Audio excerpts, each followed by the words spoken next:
Welcome back to Football Media on the Coverage Sports channel. And if you can see, there's new lighting, there's the camera. Really quick before this episode starts, I just want to say I got a lighting in here. It's not a permanent lighting, but it's temporary lighting until I get everything else fixed. And then I got a tripod for my phone, which I'm going to record with now because it seems more. I actually like the quality on it, so I'm going to use that more. And then I have some shading over here for my so natural light doesn't come in. But just want to let you guys know that. But other than that, let's just jump into the Euros first. And that's the one thing I did not want to talk about actually for once, the Euros. So obviously it's not a spoiler. I'm not going to do what I do, try to break down the match first and go through all that. Obviously Portugal won the 2016 Euros in France. They beat France with a scoreline 1-0. Took them 120 minutes. I'll get into that in a bit. I do want to be unbiased, but just because of who was the captain and who is the star player for Portugal is the reason I can't be happy for them. It's Cristiano Ronaldo won another European trophy. He won the UEFA Champions League earlier this year. Actually, if I'm not mistaken, it was maybe 3 months ago he actually won it. And now he has won a Euro. So, oh gosh, guys, let all the Real Madrid fans come out strong. Yay. I mean that obviously Cristiano Ronaldo's done a lot of good things on the pitch. But outside of the pitch, I do not respect him as a player as much because of a lot of things he's done. It's just my bad if that was shaky. I was just moving it so it could be centered out. Sorry, guys. But a lot of the things he's done off the pitch, obviously you can respect some of the things he does, but other things that have done controversial is just like, you're a world-class player, and why do you do that? But other than my biased opinion of not liking Cristiano Ronaldo, congratulations to Portugal. But the match was not what I expected it to be, so let me break down the match a little bit. So pretty much, in the last video I stated that Portugal needed to play as they did against Wales. If they played like they did against Wales, they would win the title. But here's my debate on them winning was that they didn't play like they did. They played like they did in the prior quarterfinal, round of 16, and the group stage matchups where they expected a tie. They did not go. They did push forward. They did have attacks, but it wasn't strong attacks where they thought they can like score like that immediately. It wasn't like surprising. I'm like, okay, France had the pin down because what I said also about France from the last video was that France needed to play like they did the whole tournament. They need to come out strong, pressure the defense, and do what they had to do. But they did that, but it didn't affect the French defense. Huge props to the Portuguese goalkeeper, Patricio. He came up huge. He stepped up big for his country. And something that scratched my head that I'll get into in a bit that concerns him and the man of the match. But pretty much just to sum it up, they played 45 minutes. France pretty much dominated. Towards the end of the whole match, it was still 0-0. France had a final last chance in the very last minute, but Portugal did have a couple of chances towards the end of the latter half of the second half. I would say maybe the 60th minute on, they actually had more chances created than they did the whole prior match. But they played very well towards the end, and then the extra times, like I said, France had one more shot. Oh gosh, one YouTuber I watched, he actually said this perfectly, that doesn't France wish that the goalposts were way bigger, because that would have been a goal, but it came up too short and it hit the goalpost and went out instead of going into the net, and that could have been the match for France, but it wasn't. And then it went to a 15 minutes extra time, and that's where Portugal came out to shine, because they seem to have a trend where they can't win in 90 minutes. Out of this whole tournament, so this is my huge issue with Portugal's victory. Out of the whole tournament, obviously they've had 3 victories. If you're including the final, they beat Poland. No. They beat Croatia. There you go. I kind of forgot because they played Poland also, but they went to a penalty shootout. But they beat Croatia in extra time. They beat Wales in 90 minutes, and then they beat France for the title in 120 minutes. But my debate is, when it comes to 90-minute matches, which is regulation time, they've only won one match in regulation time, which was against the Wales in the semifinals, which surprised everyone. They've stepped up huge. So everybody thought, okay, we're going to see that Portugal come into the finals. Nope. We got the Portugal that played the quarterfinal, the round of 16, and the group stage matchups. A Portugal that just relied on their defense and their goalkeepers keeping them in the match, which was very weird for the kind of squad they had. They could have pushed forward way more than what they did, but they didn't. So that's kind of surprising. They went with that kind of tactic, but obviously seems like it paid off at the end. I don't know how, but I'll get into my thoughts. I'll say this. I was very mad when I saw that final scoreline. I was just like, how? That was not fair. I'll get into the extra time right now, but that's just my debate. Like, they never won a full regulation match. They only won one full regulation match, and Wales didn't have one of their star players, Aaron Ramsey, and you can't just use that as an excuse for Wales for not beating Portugal. Obviously, they had Gareth Bale, they had other big players, but that's an argument because they didn't have one of their key players. Portugal had everyone available, so it's just like, okay, how do you make this a little more balanced? They had a pretty balanced squad, but it wasn't enough for Wales. Portugal just came through 1-2-0, and then the final, like I said, 90 minutes, still adding on to the streak that they couldn't win a match in 90 minutes. So they went to extra times. After the first extra time, it seemed like Portugal was dominating more. France was it looked like they're getting exhausted. So came the swap from one side of the pitch to the other for each team, and Portugal had saved a sub. They put in Edid, Edard. There you go. I don't even know how to say his name. My bad. I'll put it on screen. You'll see him on screen. But my issue is for that goal is that was a clear, blatant foul. Well, whatever argument you want to put that it wasn't a foul, whatever, blah blah. I say it was a clear foul. It was a free kick for France, and this is not being unbiased. That's not being biased. I want to say that goal was not supposed to score. It is similar to a goal back in the 2014 World Cup that David Luiz scored an amazing free kick. Obviously, it was an amazing free kick. Scored it. But the play before that was a clear foul. And for those who didn't see it, the Edid, I don't know how to say his name. Sorry, I'm butchering it very bad. But he was pulling on the French defender's jersey. I didn't see what French defender it was, but he was clearly pulling on the jersey. And in soccer, that is a clear foul. The ref should have called it. It's clear foul. It doesn't matter what's going on with if it's either attack or defense with the ball. But it should have been a clear foul. Ref was there to see it, so I don't know why he let the play keep on going. If another player could have got it, it would have been fair play. Go ahead and move forward. But no other player got it. It was just between those two players, a clear blatant foul. Similar thing happened back in 2014 with Colombia and Brazil. I believe it's the quarterfinal match. Same thing. Clear foul, but the ref called it reversed. Gave the free kick to Brazil instead of giving the free kick to Colombia, and with that goal, Colombia was officially eliminated from the quarterfinal because I believe the scoreline was 2-1 or 2-0. I can't remember off the top of my head, but it just comes to incidents where just like the referees do very bad calls, and as a soccer fan, it just ruins the whole playing style for you. Just like, oh, okay, I expect this from a ref there, even though for this ref, this was his second major final within the year, because he refereed the UEFA Champions League final, and there's no debate there that obviously Real Madrid got the better of Atletico Madrid that time, but for this one, it was a very blatant bad call off the ref where it should not have been a goal, should have been a free kick in favor for France, because obviously once you pull the jersey,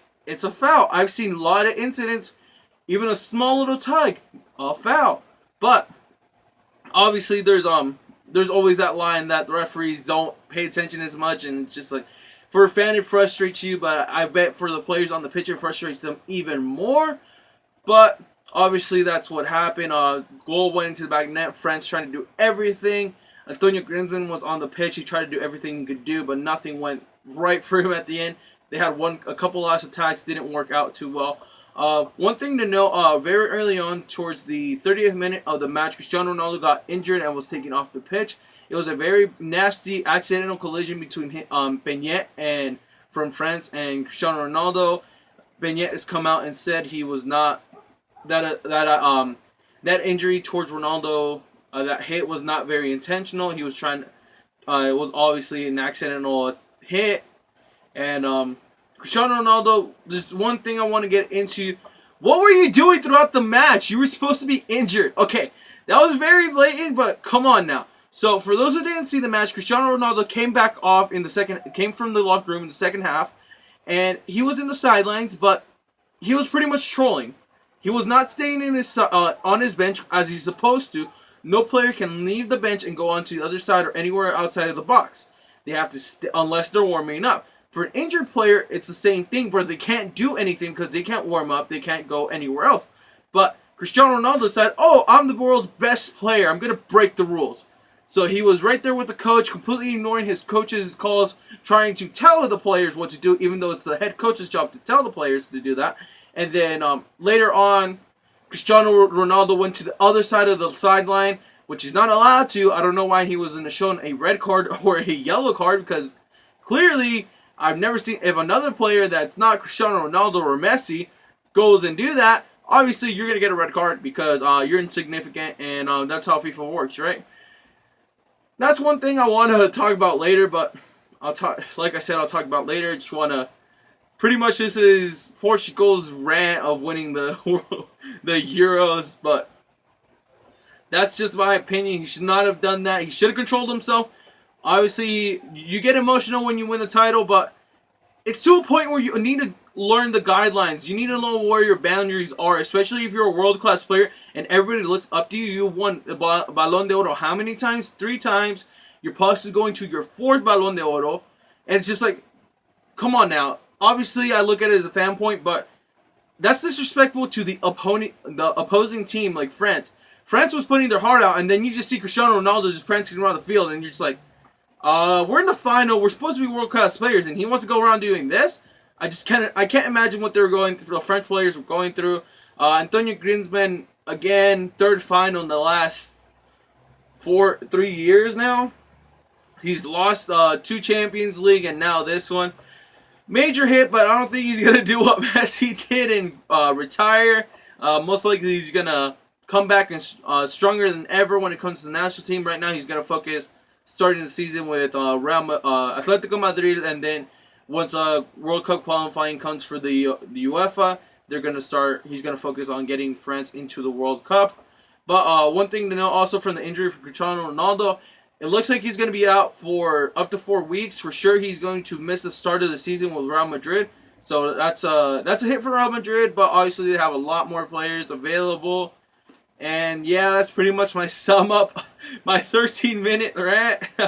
I'm looking at the time right now, 13-minute rant, whatever how long it is, but that's my rundown for the Euros. The Euros was something I didn't cover too much. I didn't have too much investment into it like I did the Copa America because of stuff like this. You have weird calls like this, and then certain stuff that players do, and just makes you just not want to watch it.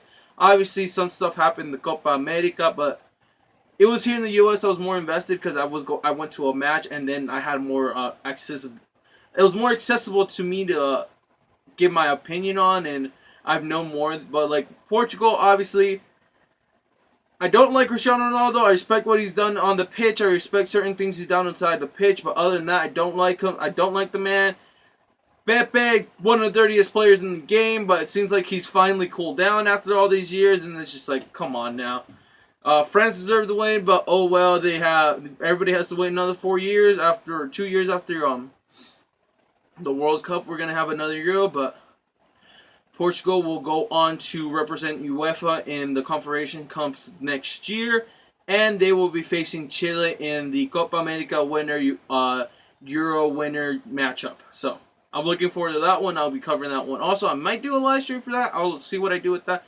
I'll do another vlog for certain stuff because I want to talk about some things, and yeah, I'll talk about that in a vlog. But let's get into the world news because there's a lot of things going on.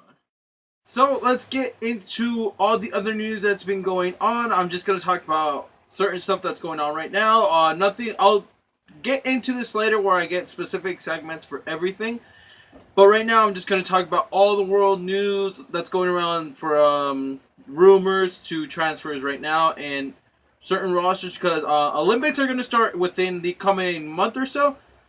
I'll get the right date for that, but once the Olympic tournament starts for the men and women, I'm gonna cover both, and I'll give my my opinion, my predictions on that. I'll do a prediction video on that, and we'll go from there. I'll do some league stuff later on, but like I said, I'll start doing these in the segments later. But let's get into first. I want to start with the U.S. women's national team has officially come out with the roster that they're going to take down to Rio for the Olympic tournament, and it looks like they are going to take 2 goalkeepers, 6 defenders, 6 midfielders, and 4 forwards, and I will name the players off right now. Let me, if I look down, it's because I'm looking at my screen right now. So, I'm good at this, guys, but obviously the most notable one, Hope Solo, is going, I believe it was her 3rd or 4th straight Olympic. She plays with the Seattle Reign. Also, Alyssa Naher. Sorry if I butcher any of these names. My bad, but I'm going to name the roster off completely. Whitney Egan in the defense. Julie Johnson. Yeah, Johnston. My bad, guys, if I am so bad at these names sometimes, but Megan Kellenberg is coming in the defense also. Ali Craig, Kelly Ohar, and Becky Sarburn.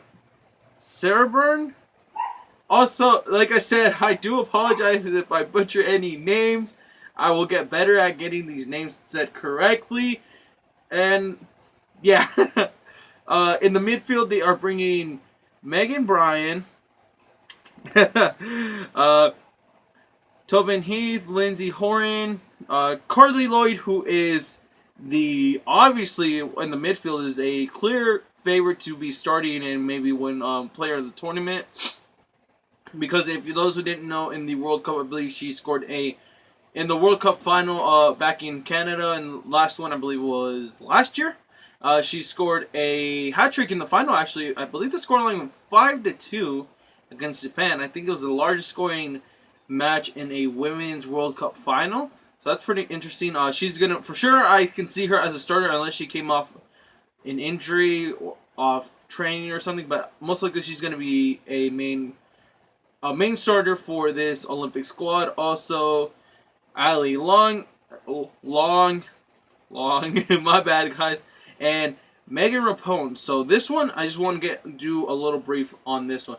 Megan Rapone, a lot of people worry about her going to this Olympic squad because apparently earlier this year she tore her ACL. So nobody knows how 100% is she to be on the pitch. She's come out as a sub. Most likely, I kind of see what they did with Messi. They're going to do with her. They're going to not start her completely yet. But as the tournament goes on, maybe they'll start her. Maybe they'll give her a first half and then sub her off. Or just start subbing her in later on and maybe give her some more time. But she has been a major player in a lot of the women's national team's success with the World Cup, the Olympics, making the final, I believe it was 5 years ago now. The first final since the 1999 final. They made that final for the first time. They made 2 back-to-back. For those who didn't know, they made 2 back-to-back finals. Won one, lost one. Lost the first one to Japan, then had a rematch against Japan, and then they demolished Japan. Megan Rapone, I believe, has been part of the last 4 or 3 major tournaments that the U.S. Women's national team has been part of. So, I could see them. I can see the head coach actually putting her in just to make sure she doesn't feel like she just got called up to the squad because she's Megan Rapone. Most likely they're gonna put her in to have her help, but knowing clearly when to put her in and when not to put her in. But let me move on to the forwards. Crystal Dunn, Alex Morgan, who is one of my favorite players of all time when it comes to the women's side. Yeah, that's all I have to say. She's one of my favorite players. She plays in Orlando. Would have loved her to keep her up in Portland. Well, Kristen Press, who is her first Olympic. She's an up and rising star for the women's national team. Very good that she got called up to this to the Olympic squad. Help her mature, especially in this kind of setting. And then the last one is Mallory Pugh. So those are the 18 players heading down to Rio for the U.S. Women's National Squad. Like I said, any other roster I see, most likely later on in the next video, I'll cover maybe the Argentinian national team because there was talking about that. Let me cover that really quick. There were some speculations that they were going to get out of the tournament, but they did not. There was rumor within a day. Same thing that happened when Argentina was looking to get out of the Copa America. There was rumors that Argentina was going to withdraw from the Olympics, and there were a lot of the MLS was seeing not only the MLS but other teams, leagues, news outlets were looking at who's going to be the next team to go in. Will it be the U.S.? Would it be who would be the next team? Because the U.S. lost the playoff to the U.S. men's Olympic squad lost to the Colombia Olympic squad in the last place for the tournament. So it seemed like it could have been the U.S. the next team to go in because they lost. They lost, but they were looking also at Peru, Canada. But at the end, within a day's span, Argentina came out with their 11-man roster who's going down to Rio. And it just shut down all those speculations. Like, again, what happened at the beginning of Copa America. But Argentina will participate in that. Most likely next episode, I will give you a rundown on that roster and give my opinion on them. But one thing I also want to continue to cover on this is Arbeloa, who is a Real Madrid player and a part of the Spain national team, has called pretty much took a shot at France after they lost the final.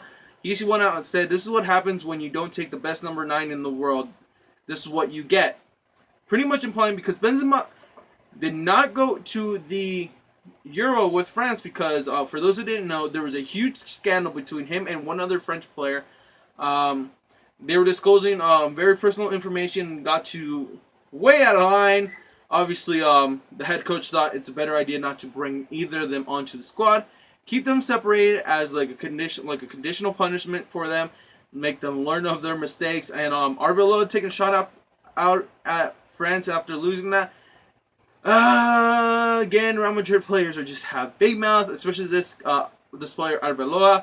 He's been in an argument with, I believe it is him, who's argued with FC Barcelona defender Gerard Piqué over Twitter boatload of times, even though they're teammates on the national squad. But yeah, that's Real Madrid for you guys.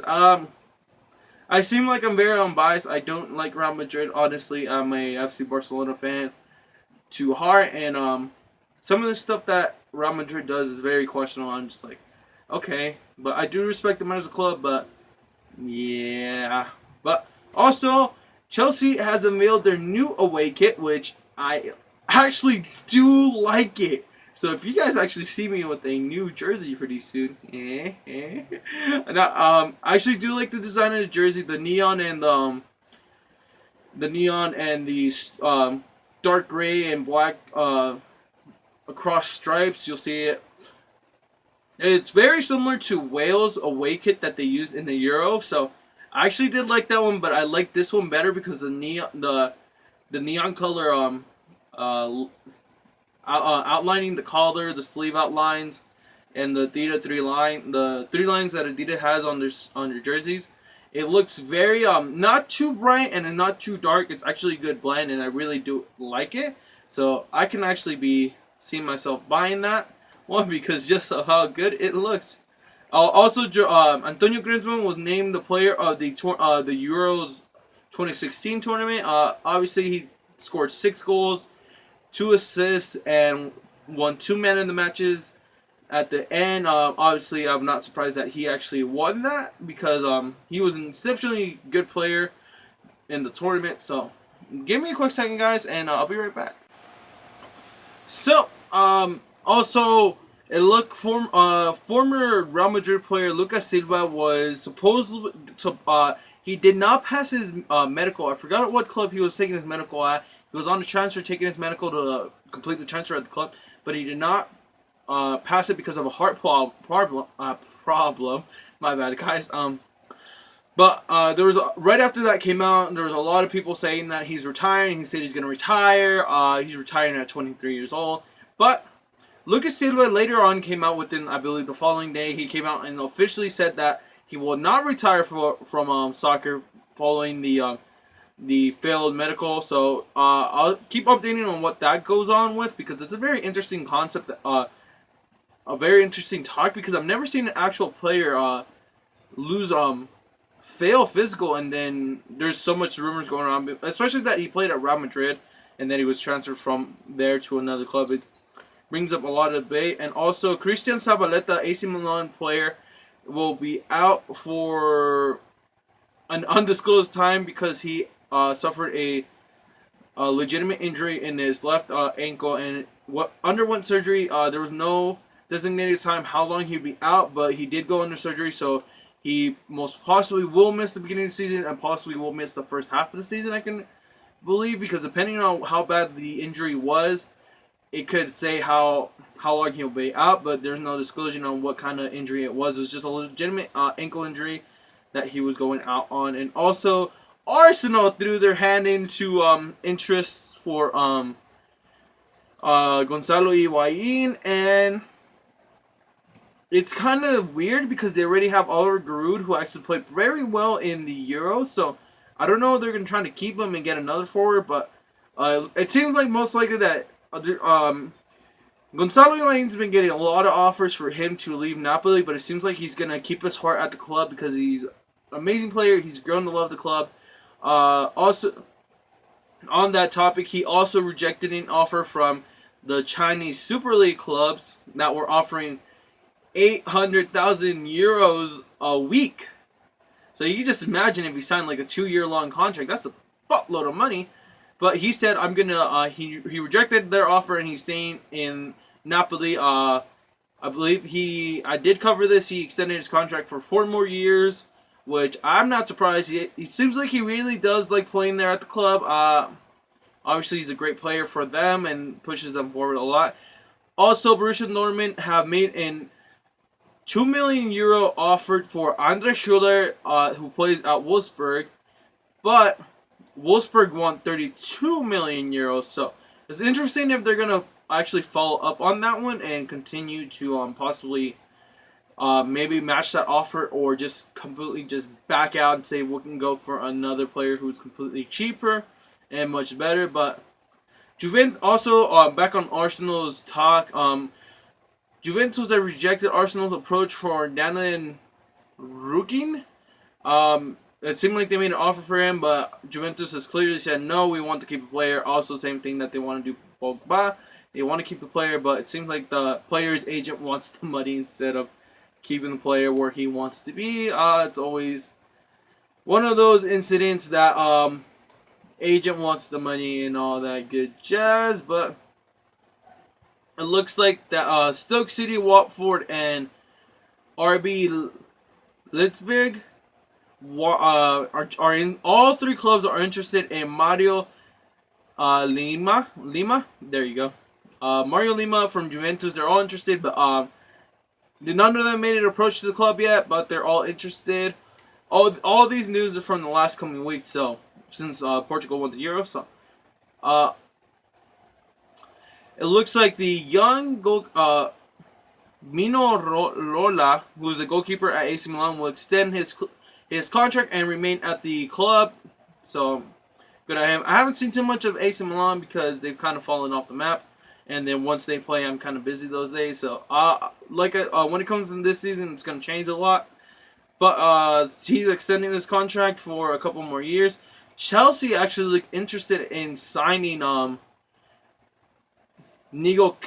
Kente, but they've activated it, but it's obviously Leicester City are going to try their best to keep the player at the club, but Chelsea always likes to go out for these young these upstart players and then just kind of try to help them there. Also, FC Barcelona signed French national Samuel Utin.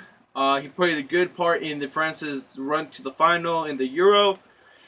And it's going to be an interesting addition to, I believe he is a defender, so it's an addition, very interesting addition to the defense for Barcelona after losing Dani Alves to Juventus, and it's going to see what they try to do with him in the the coming season. Also, Barcelona are interested in Lucas Digne, who